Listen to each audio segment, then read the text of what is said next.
प्रदेश में एक बार फिर विधानसभा चुनाव को लेकर विसात बिछ गई है। भले ही प्रदेश की दो बड़ी पार्टियों ने अभी तक अपने उम्मीदवारों के नामों का ऐलान नहीं किया हो, मगर दोनों ही दलों की ओर से जनता को रिझाने के लिए नेताओं के भाषणों की छड़ी लगने लगी है। गुरुवार को प्रधानमंत्री मोदी जोधपुर पहुंचे, जहां उन्होंने चुनावी सभा की, जहां उन्होंने कई बड़े ऐलान किए और इसी के साथ ही प्रधानमंत्री ने सड़क, रेल, विमानन, स्वास्थ्य और उच्च शिक्षा जैसे क्षेत्रों की लगभग 5,000 करोड़ रुपए की लागत वाली कई विकास परियोजनाओं की आधारशिला भी रखी।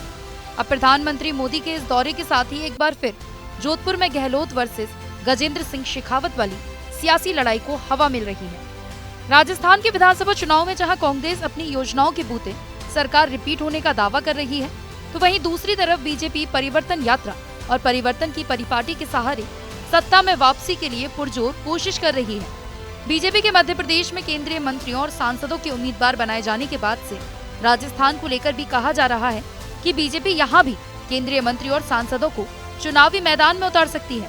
केंद्रीय मंत्री और जोधपुर से सांसद गजेंद्र सिंह शेखावत, जिनको प्रदेश का अगला उप मुख्यमंत्री पद का दावेदार भी माना जा रहा है, उनको लेकर सबसे ज्यादा सरगर्मी है। दरअसल जोधपुर से सांसद गजेंद्र सिंह शेखावत के साथ ही प्रदेश के मौजूदा मुख्यमंत्री अशोक गहलोत भी जोधपुर से ही ताल्लुक रखते हैं। मुख्यमंत्री गहलोत जोधपुर की सरदारपुरा विधानसभा सीट से विधायक हैं।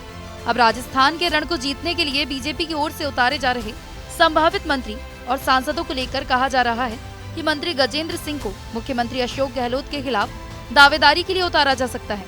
आपको बता दें कि 2019 में जब गजेंद्र सिंह शेखावत ने जोधपुर से लोकसभा चुनाव में दोबारा दावेदारी पेश की, तो उनके सामने उतरे मुख्यमंत्री अशोक गहलोत के बेटे वैभव गहलोत। तब प्रदेश में कांग्रेस सरकार की वापसी हो गई थी और प्रदेश की कमान मुख्यमंत्री अशोक गहलोत के पास थी, जिससे संभावना जताई जा रही थी कि 19 के लोकसभा चुनाव में मामला टक्कर का हो सकता है। मगर उस चुनाव में वैभव को गजेंद्र सिंह के हाथों करारी हार का सामना करना पड़ा था। बीते दिनों ही केंद्रीय मंत्री गजेंद्र सिंह शेखावत भी कह चुके हैं कि बीजेपी उम्मीदवारों की सूची तैयार हो गई है।